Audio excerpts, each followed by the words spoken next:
За та бүхэнд Монгол Улсын ерөнхий сайдын захирамжийг танилцуулсан. За би сая хэлэхдээ нэгдсэн Монгол Улсын ерөнхий сайдын захирамж гарсан гэж зүгээр хэлээгүй. Монгол Улсын үндсэн хууль заасанчлан манай улс бол нэгдмэл улс. Холбооны улс биш. Муж улсуудад хуваагддаг.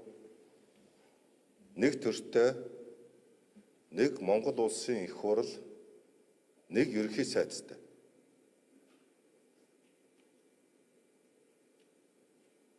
Нэг ард түмэнтэй ийм улс.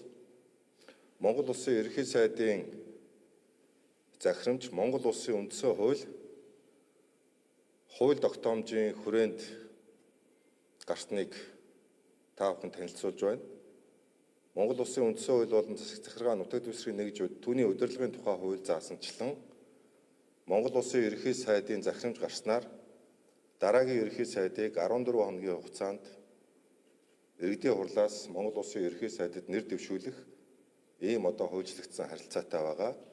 Энэ хууль тогтоомжийн дагуу дараагийн нийслэл хотын засаг даргыг нэр дэвшүүлж томилох хүртэлх хугацаанд мөнхөд дарга өөр гүйцэтгэх нь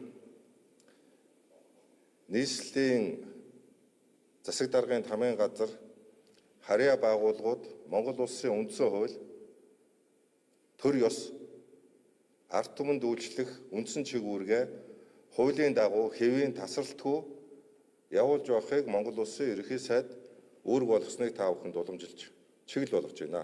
Баярлалаа.